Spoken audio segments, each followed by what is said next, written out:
Illuminati Insider Revelations, Machinations of Secret Societies. Dr. Sean Kirkpatrick's op-ed for Scientific America is fodder for UFO debunkers. There's been an expose of Wikipedia's secret cabal of UFO debunkers. Belgium becomes the 31st signatory to the Artemis Accords, ensuring US supremacy in space affairs for decades to come. A second edition of Majic Eyes Only's covers 104 UFO crash retrieval operations from around the world. A report by the Department of Defense's Inspector General points to flaws in the current UFO reporting mechanisms by the different military services. Uri Geller tells about Werner von Braun's showing him alien bodies at a top-secret NASA facility, corroborating claims of a Fourth Reich secretly controlling NASA. Those and more stories in Exopolitics today, the week in review. You're listening to Exopolitics Today with Dr. Michael Salla, your source for the uncensored truth regarding the human, extraterrestrial, global, and political agenda. Click the like button and subscribe to this channel. And now, here's Dr. Michael Salla. Well, welcome to the January 27 week in review for Exopolitics Today. I'm looking forward to covering what is really a fascinating week. And again, I'm in my Hawaii shirt because I am now living in Key West, Florida, and enjoying the sunshine and warm weather here. I know some people have been caught up in the snow. We did leave that, the Tennessee snow. We escaped from that just in time. So I do look forward to be able to be more active here in the warmer climates. Now, I begin with this interview I did with Leo Zagami, the ancient connection between the Illuminati and extraterrestrial life. Now, Leo Zagami has a fascinating story. I mean, he was someone who reached very high levels in many different secret societies. He has a bloodline pedigree in the secret societies. And he, at some point, objected to the rituals and the practices in these secret societies, and he left. He left, and as he began to expose more about what he knew about the secret societies, he ran into problems in Italy. He escaped to Norway. Things got very intense for him in Norway, so he had to escape to the United States and flee Europe because there were many people that were not happy with him revealing all these secrets of the Illuminati, the secret societies. So it's a fascinating interview. Leo has a unique perspective on where our planet is heading. He is not very he is not very optimistic for the future. He thinks that the controllers, the secret societies, are still exercising a lot of influence, and that no matter how much is revealed about them, humanity hasn't learned its lessons, and we are still being easily manipulated. Now, I proposed a contrary view that humanity, the consciousness is rising, people are awakening. Leo thought that wasn't enough, wasn't happening fast enough. Anyway, fascinating interview. He is someone that a lot of people want to learn more about and want to hear more from. So definitely take a listen to that interview with Leo Zagami. Now, the former director of the All-Domain Anomaly Resolution Office, Dr. Sean Kirkpatrick, wrote an op-ed for Scientific American where he laments that, quote, after painstakingly assembling a team of highly talented and motivated personnel and working with them to develop a rational, systematic, and science-based strategy to investigate these phenomena, our efforts were ultimately overwhelmed by sensational but unsupported claims that ignored contradictory evidence, yet captured the attention of policymakers and the public. driving legislative battles and dominating the public narrative. Now, this to me sounds like sour grapes by Sean Kirkpatrick, because he was essentially driven out from the ARA office, from leadership of that, because people were dissatisfied with his performance.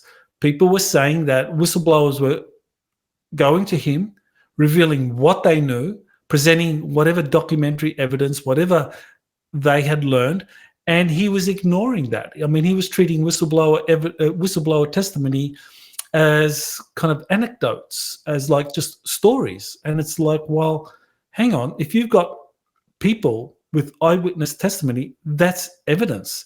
And if they come to you and they say, well, there's that they know of documentary evidence or know of where these projects are taking place, you can't treat that as hearsay. But that apparently is what Sean Kirkpatrick was doing, and people objected. Nevertheless, there are a number of people with a scientific background. And again, it's always worth remembering that when we talk about science, I mean, there's two main branches of science.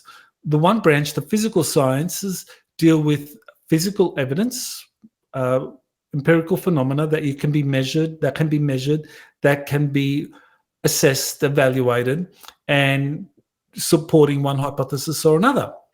And there are also the social sciences, where you are able to develop conceptual frameworks and rigorous protocols for evaluating various kind of hypotheses about human behavior or what people are doing.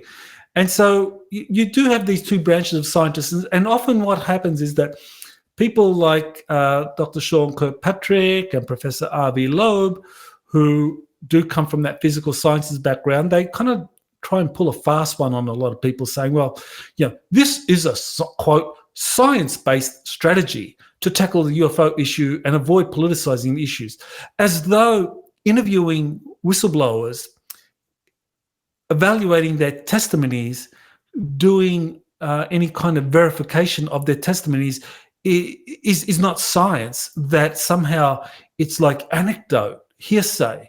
And that's just nonsense.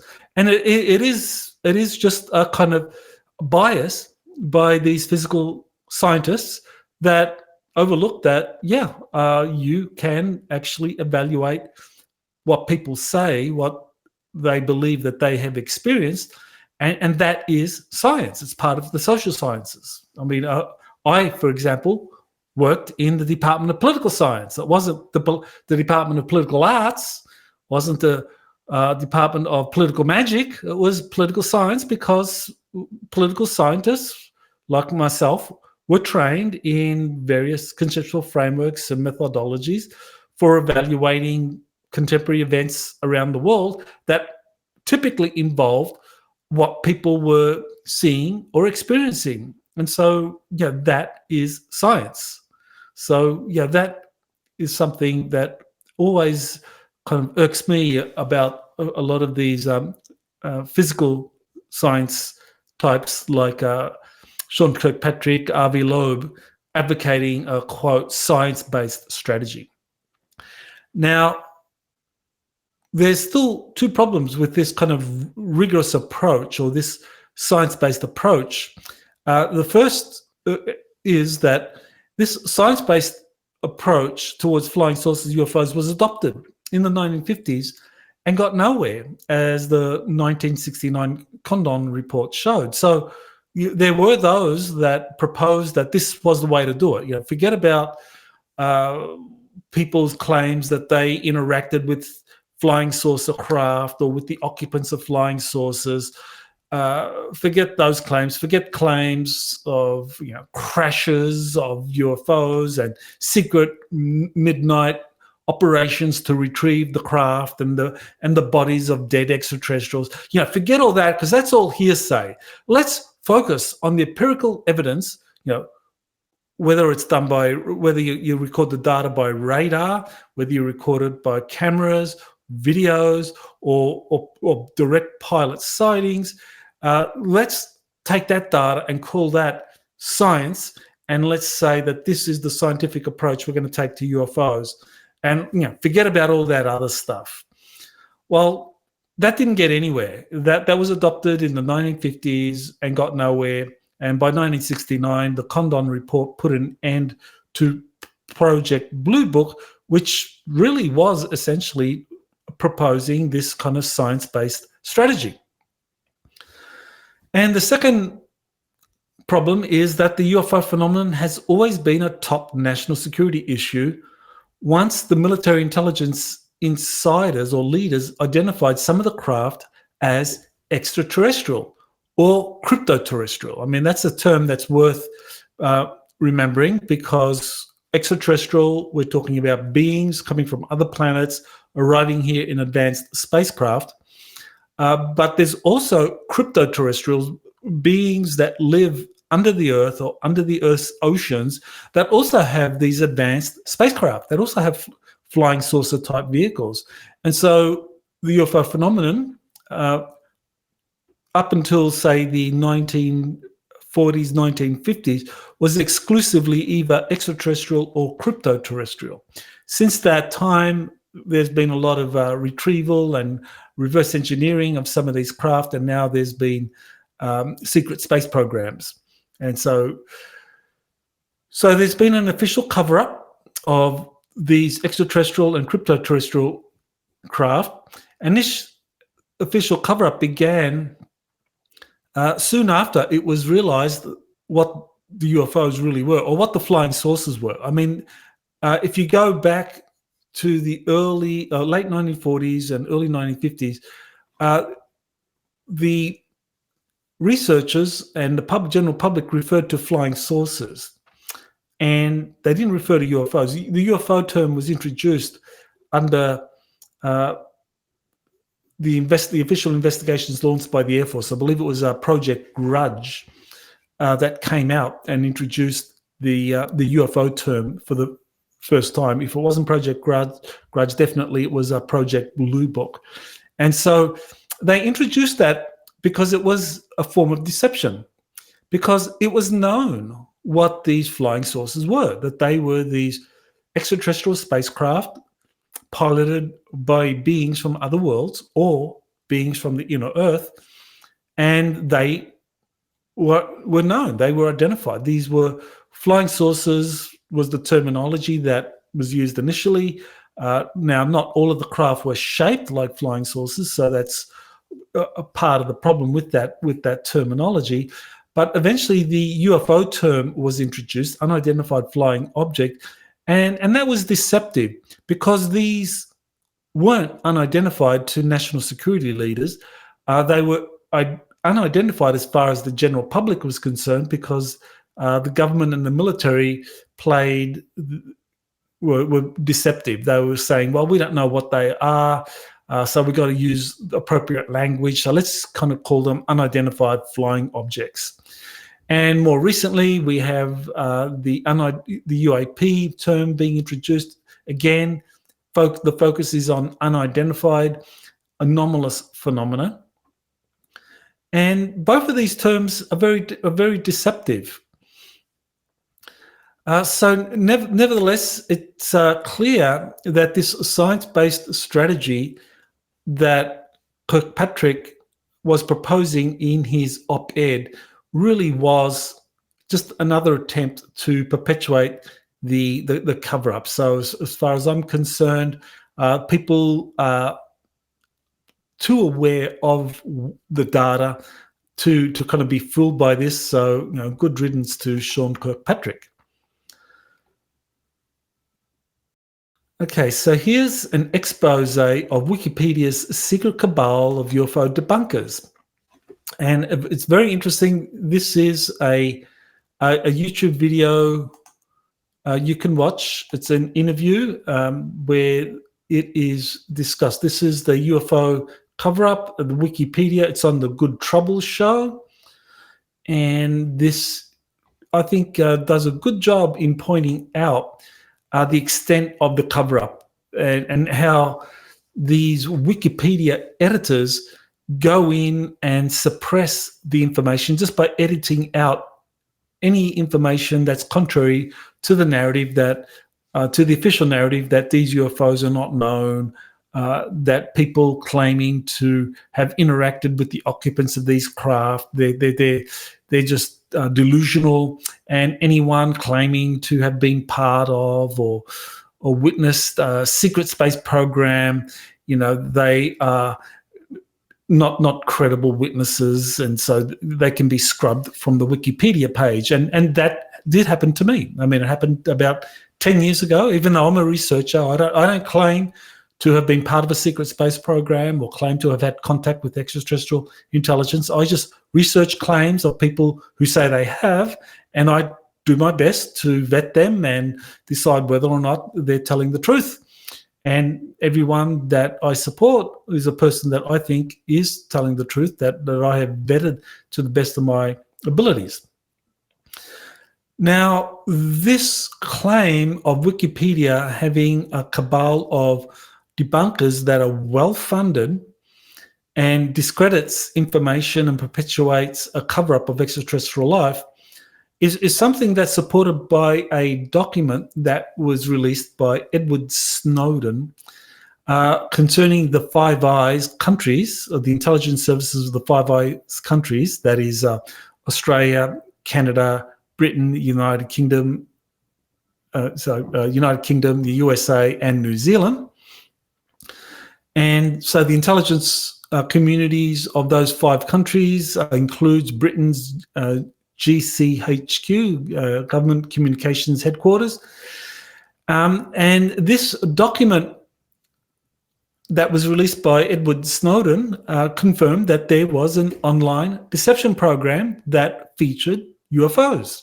So it's been confirmed through a leaked Five Eyes document that there are efforts to discredit any information concerning UFOs. And so the Wikipedia removed its page on me and also removed any page on Exopolitics. Now, Exopolitics, I think it's important to keep in mind that unlike ufology, which is based on a deception and in a way perpetuates that deception, Exopolitics goes to the heart of what is happening. That is that there is a lot of politics or national security concerns over the extraterrestrial issue. And because of that, because the language of exopolitics opens the mind, that is why it was removed from Wikipedia. And that is why there is, even to this day, a lot of UFO debunkers or a lot of UFO skeptics refused to use the exopolitics term because this is something that, in a way, undermines the current global paradigm of these UFO craft being unidentified and us needing to conduct better science or more rigorous scientific protocols to understand that. Because that, as far as I'm concerned, when I first got involved in this field 23 years ago now, one of the things that became clear was that there were a lot of UFO researchers that endorsed this scientific protocol, and they thought that any kind of political analysis was speculation. I mean, they just straight out said, well, that's speculation. And it's like, well, no, this is political analysis. It is part of a political science. And they said, no, if you're not out there collecting data and evidence, hard evidence that can be documented and shown and can be replicated, then you're just conducting conspiracy. And it's just like, well, that's nonsense. But nevertheless, that's the way UFO researchers conduct themselves. So they unwittingly, I think, perpetuated the UFO secrecy system by removing exopolitics and supporting its removal from the field, and really kind of like attacking anyone promoting the exopolitics term. So as far as Wikipedia is concerned, it's removed people that have proposed or promoted the exopolitics cause, myself included. It has also censored anyone promoting the belief or idea that the UFO phenomenon, behind that lies the extraterrestrials or crypto-terrestrials. So this Wikipedia cabal is definitely very real. Now, for those of you that are interested in learning more about this GCHQ document describing online deception programs, you can go to my website. Here's the article. Leaked NSA document confirms online covert deception involving UFOs. So this leaked NSA document, this comes from the treasure trove of NSA documents that Edward Snowden released to various media sources, and these sources published a selection of these documents, and one of these NSA documents was in fact this online deception program that was described in this GCHQ document. So that's on my website, exopolitics.org, if you want to learn more about that. So now we move on to this story about Belgium becoming the 34th signatory to the Artemis Accords. And the Artemis Accords are bilateral agreements between NASA and 33 other national space programs. So these 34 nations, all in all, they have agreements not with each other, but each one has an agreement with the United States or with NASA in particular. So it's like think of a bicycle wheel. You got your hub, which is the United States, and then you got 33 spokes. And these are the different countries, and Belgium became the 33rd spoke in this kind of Artemis Accords. And what this does is that it ensures that the United States will remain the global leader in space affairs for decades to come. And I think that is actually a positive thing. I think that there are people within the space communities of the United States that are trying to promote disclosure.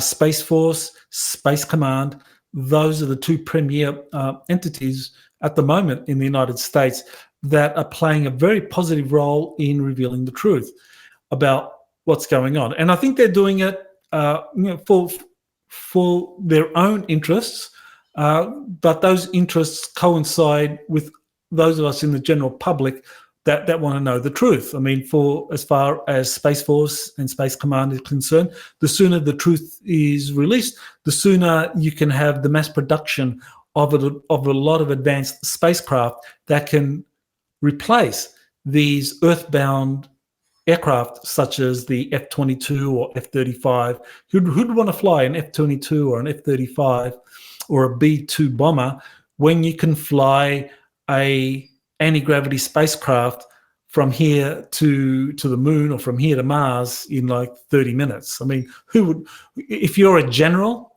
in any military, wouldn't you want that for all your personnel? Of course you would.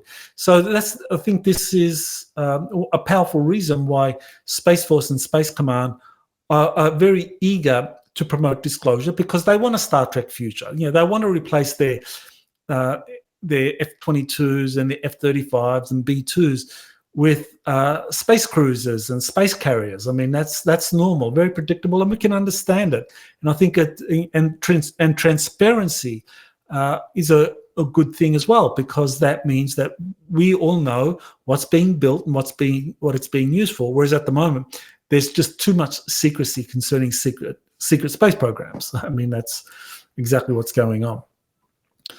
Okay, so Steven Greer made some recent comments about children being abducted or being put through some covert training programs because of their psychic abilities.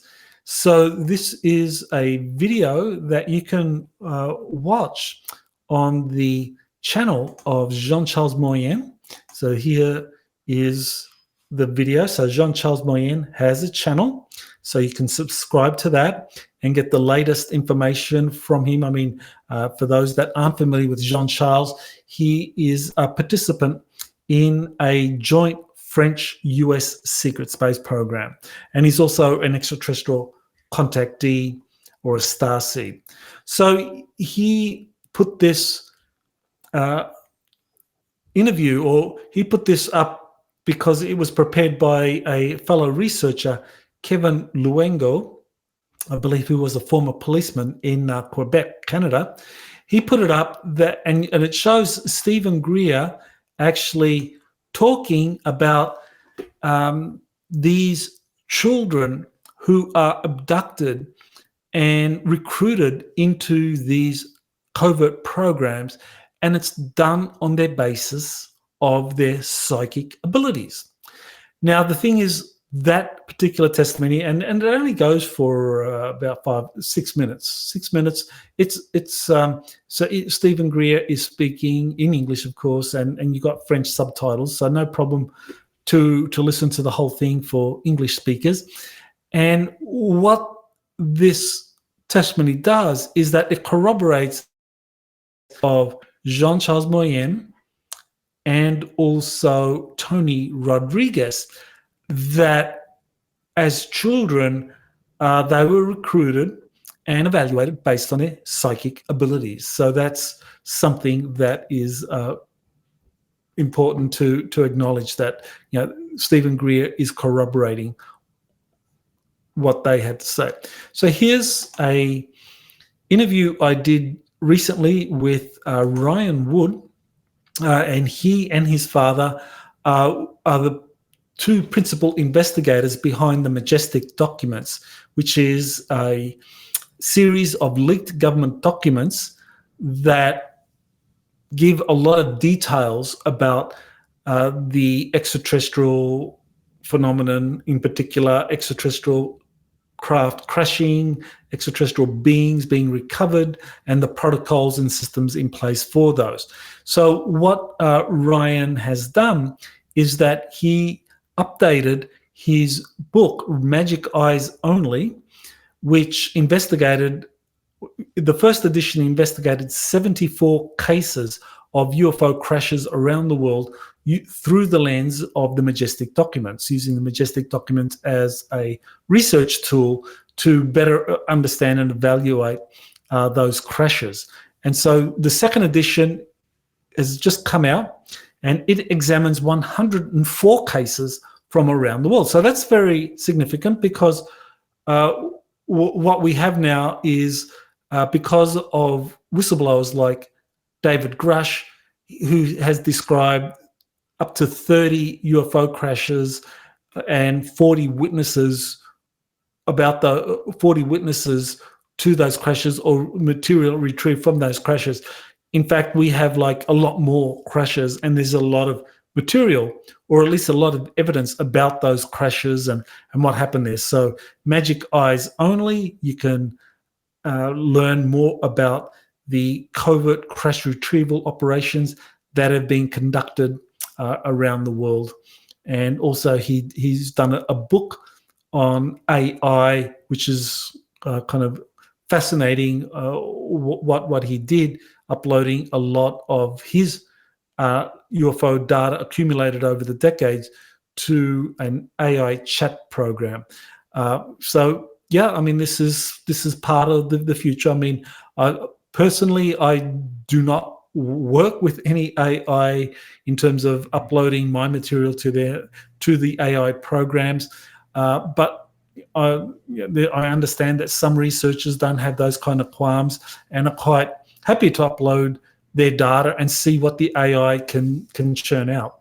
So he has also another book concerning that. But definitely take a look at Magic Eyes Only. I highly recommend it. Now, Chris Mellon is a individual that worked in the Department of Defense. He was a national. He specialized in national security, and while he responded to this op-ed that I mentioned earlier from Dr. Sean Kirkpatrick in Scientific American, and this is what he says. I was astonished by one of the central claims made by Dr. Sean Kirkpatrick in his recent article in Scientific American, blasting UAP conspiracists. Specifically, his claim that, quote, as of the time of my departure, none, let me repeat, none of the conspiracy-minded whistleblowers in the public eye had elected to come to Arrow to provide their evidence and statements for the record despite numerous invitations. End quote. Well, Christopher Mellon, who is himself a former public official, a senior public official, he says he's baffled because in an effort to investigate his investigation, I introduced Dr. Kirkpatrick to the former director of the Advanced Aerial Threat Identification Program, Lou Elizondo, as well as Dr. Eric Davis and Dr. Hal Puthoff, both of whom have a reputation for understanding or theorizing about advanced technologies that presumably come from extraterrestrial reverse engineering programs. I believe both Davis and Puthoff have been read into some of these programs, and this is known kind of pretty widely within the kind of like the black world. And so Kirkpatrick was introduced to these individuals, but claims that he hasn't spoken to anyone with any knowledge. Because, let's see what Chris Mellon goes on to say. He says, each of these prominent voices associated with the ATIP program spent hours briefing Dr. Kirkpatrick in a classified setting. None have received any feedback. Hopefully, the pending report to Congress on the alleged UAP recovery program will describe the specific claims made by these and dozens of other witnesses and what Arrow did to evaluate them. So, he's really calling out Dr. Kirkpatrick, who is claiming, well, no one has approached me and has shared any information or any evidence concerning any kind of extraterrestrial or non-human spacecraft that's been recovered and is being studied in a corporate facility. But I do know that Dr. Davis and Dr. Puthoff in particular have direct knowledge of these corporate studies of retrieved UFO material. So I think what Chris Mellon is doing is kind of like gently calling out Sean Kirkpatrick for making a deceptive statement. And that goes to the heart of what I said earlier, that Sean Kirkpatrick was being given briefings and being told by these witnesses, by these whistleblowers, or about these whistleblowers by credible people of these programs. And what Kirkpatrick did was to take this kind of like rigid science-only approach, saying that, well, this is just hearsay. Unless you show me documents, unless you show me hard evidence, it's just hearsay, and dismisses it all. And of course, people like Davis and Puthoff and David Grush, these are all people that have worked on various classified programs. And so if you don't listen to them and listen to their testimony, then you're really doing the public a disservice if you are the head of the Arrow office, and that led to his ouster, as I mentioned earlier. Okay, so here's a very interesting report that was released by the Inspector General of the Department of Defense. This is Robert Storch, and what he said was he was very critical of the Pentagon's handling of the UFO topic. His press release states, quote, the Department of Defense Office of Inspector General found that the DoD does not have a comprehensive coordinated approach to address UAPs. The DoD Office of Inspector General also found that the Department of Defense's lack of comprehensive coordinated approach to address UAP may pose a threat to military forces and national security. So here you have, again, how this UFO issue is being presented by public officials as a national security threat. And so this is something that's quite noteworthy, because for decades, for 70 years after the 1953 Robinson panel, that was a panel convened and funded by the CIA from 1952 to early 1953. And that panel recommended in a report the debunking of flying saucer reports or UFO reports. And so for 70 years now, UFO reports have been debunked. And now they are being taken seriously. So all of a sudden, they are presented as a national security threat. So you have to ask yourself, so why is it then that for 70 plus years, UFOs are treated as a joke, as a subject of ridicule? Now they're a national security threat. Well, I mean, back in the day, I mean, wouldn't they have been a much more significant national security threat? Given that we didn't have the kind of advanced weapons technology that we have now. So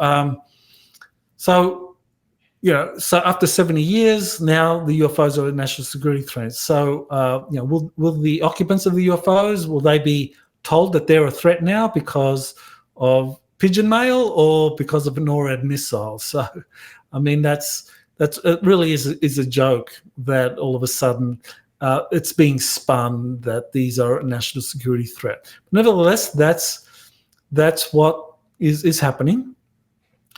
Now,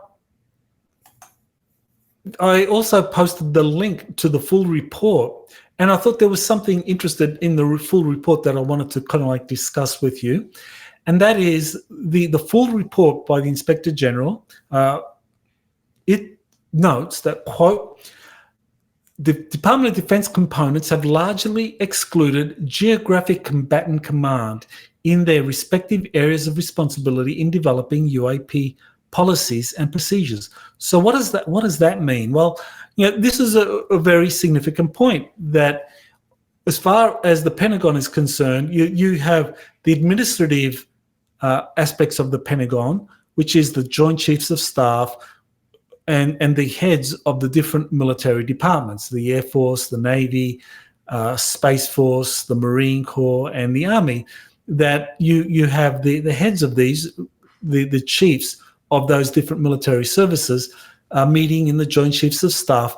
But they're really responsible for maintaining readiness. They're really responsible for ensuring the right equipment is there, that they have the manpower for the different military services. So these perform largely administrative functions. And the thing is that they are the ones that have traditionally been focused on the UFO issue.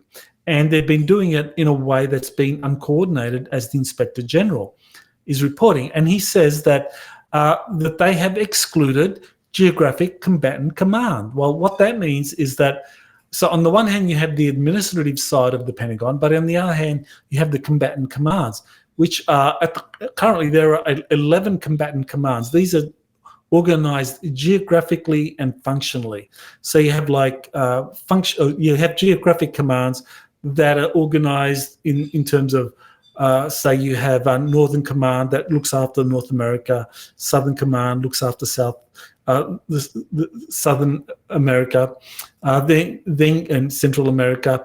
Then you have, say, Central Command, which looks after the kind of Europe, the kind of Middle East. Then you have Indo-Pacific Command, which looks after the Indian Ocean, the Pacific Ocean, and so forth. So this is the geographic organization of the Pentagon, and of course Space Command, which looks after anything above 60 miles above the Earth's atmosphere, which is the von Karman line, which is the way in which space is where it's considered to begin. So this is how the military is organized, that this is where operations dealing with national security threats actually occur with these combatant commands. So when the UFO issue has not been reported to these combatant commands, what that indicates is that UFOs are not a serious national security issue. And as I said, for 7 years, that has been the case. But what is important to point out is that there was a memorandum released called the Bollinger Memo. And what it shows is that there were 2 tracks for reporting UFOs throughout the Project Blue Book era.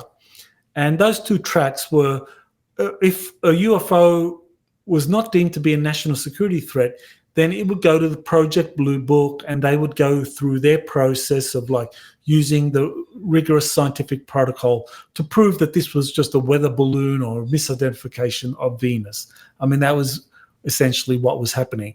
But if that UFO sighting was a genuine national security concern, in other words, it was an extraterrestrial craft or a crypto-terrestrial craft, it wouldn't go to Project Blue Book for evaluation. It would go to some other entity within the Air Force that would actually deal with that threat.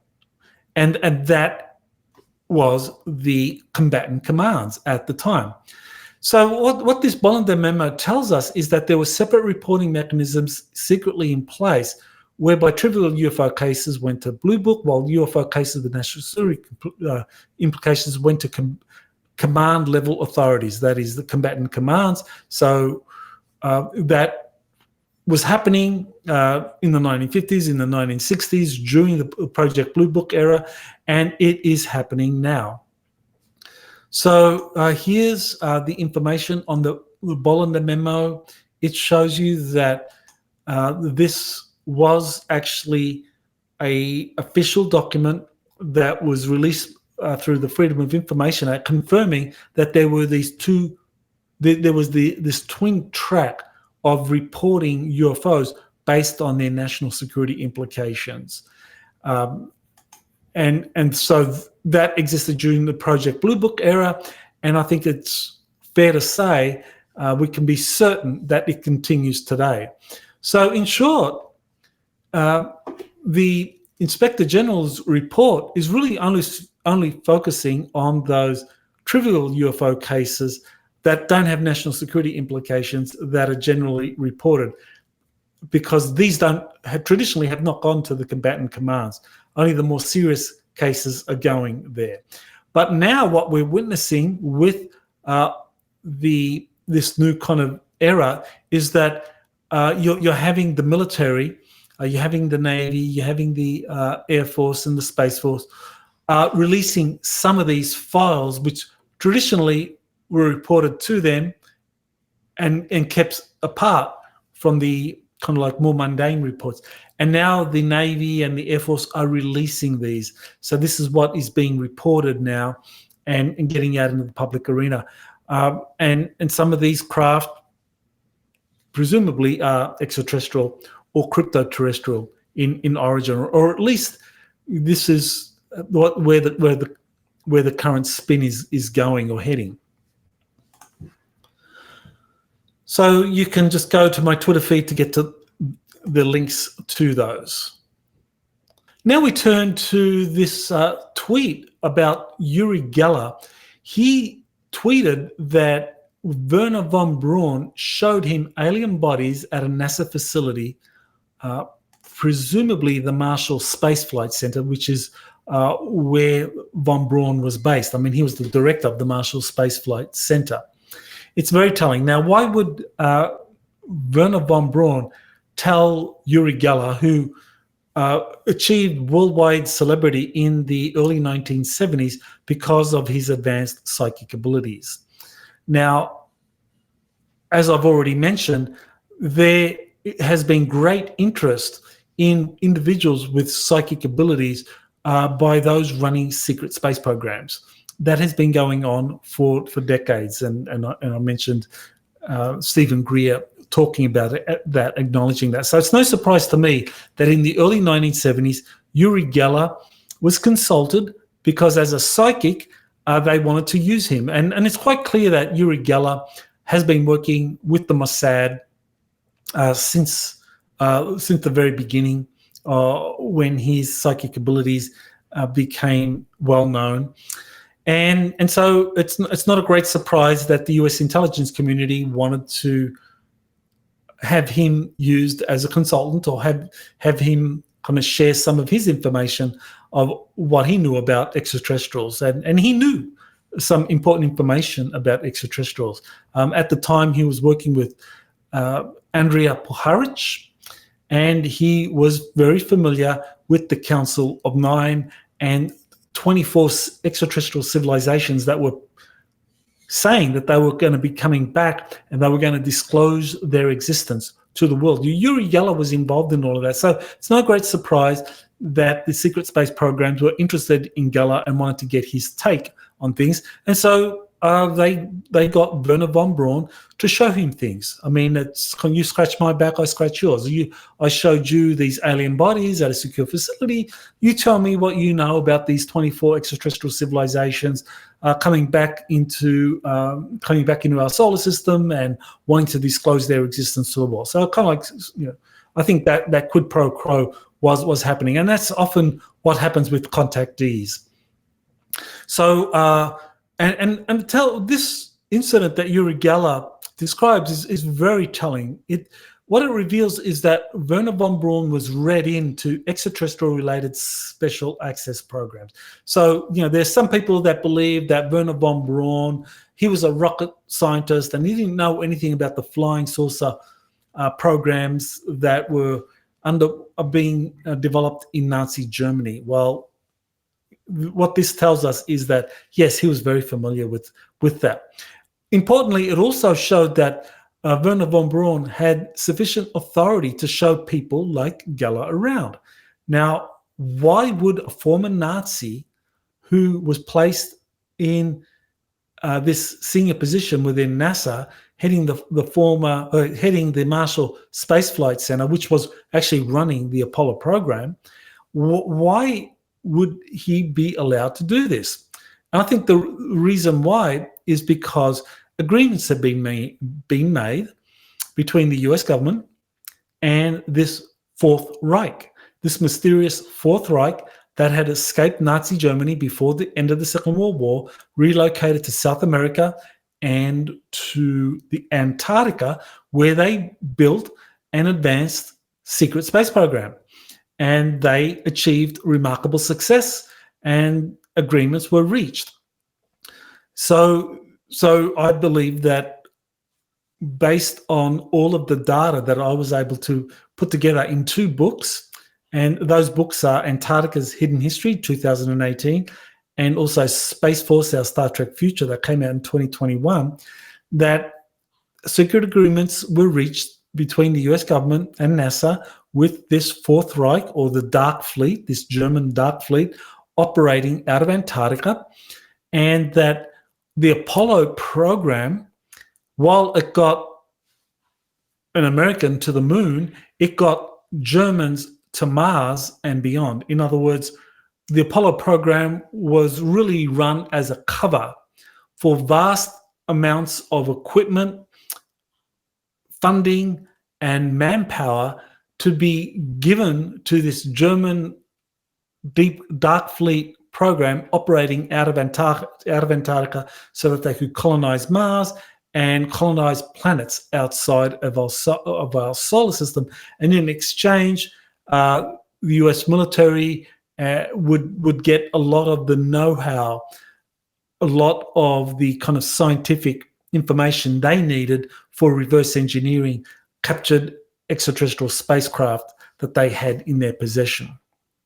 So I think Uri Geller's revelations about Werner von Braun are very significant, well worth paying attention to.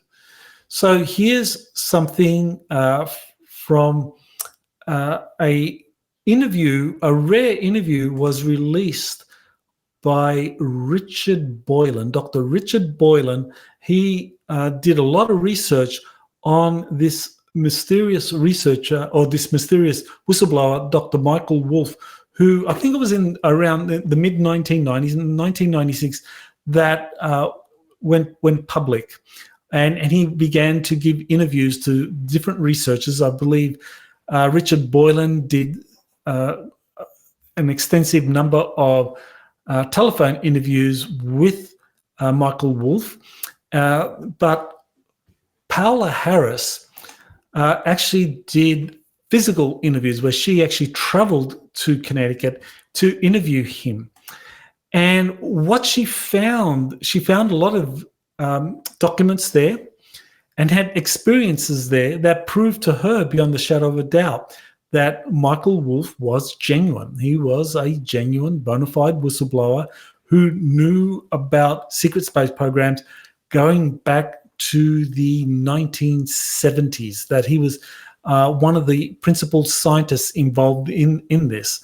And I think that one of the kind of best sources to confirm that Michael Wolff was genuinely involved in these secret space programs was that he was often on the phone with top scientists that Paola Harris knew while she was spending time with him at his apartment, interviewing him and getting him on tape. I think she's got extensive audio tapes of Michael Wolff revealing all he knew.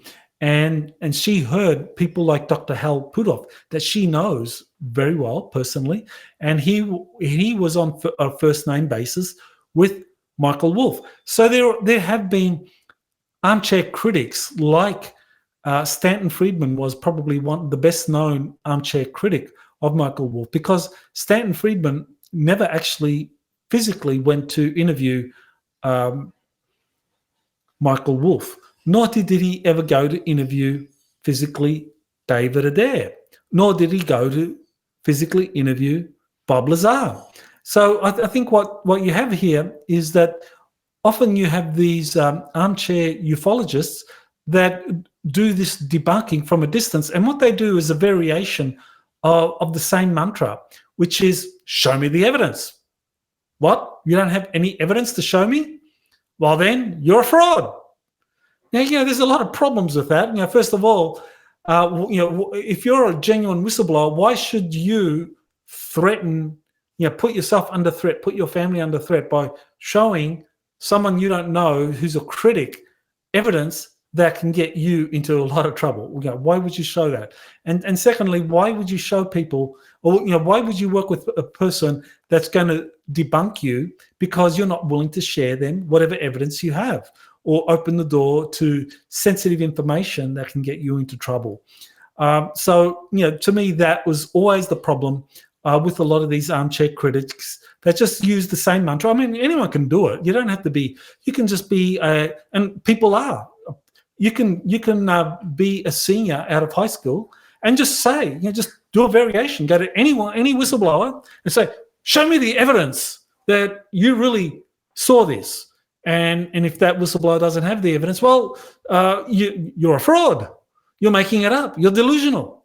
And it's like, well, anyone can do that. And so this has been the kind of process that a lot of critics or debunkers have taken. And Stan Friedman was a debunker. He debunked Michael Wolff. He debunked David Adair. He debunked Bob Lazar, using that variation on that show me the evidence mantra. Now, I don't want to be too disrespectful for Stan Friedman, because he did do some good work. I mean, he did actually do work on showing the validity of some of the Majestic documents, and that actually was very, very valuable. But nevertheless, I think we need to acknowledge that people like Dr. Michael Wolff have been unfairly criticized by many ufologists because they maybe have not been too willing to share all their evidence with them. Right, so that covers all the stories for this week in review.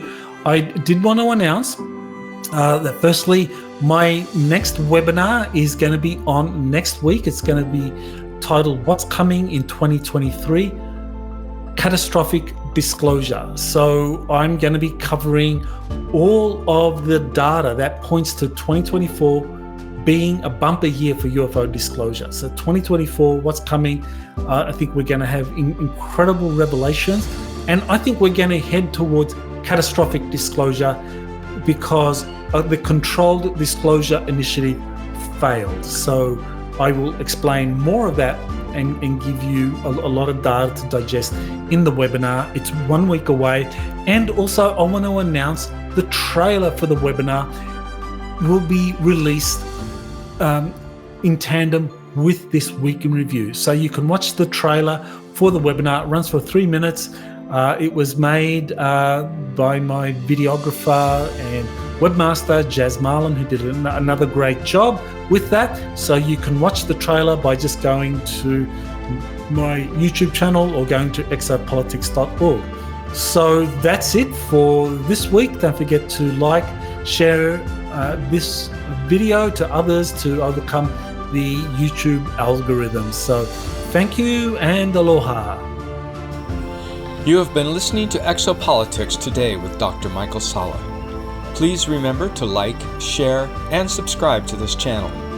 Join or start a conversation in the comments. Take the time to explore the vast library of best-selling books, webinars, and podcasts by Dr. Salla. Visit exopoliticstoday.com.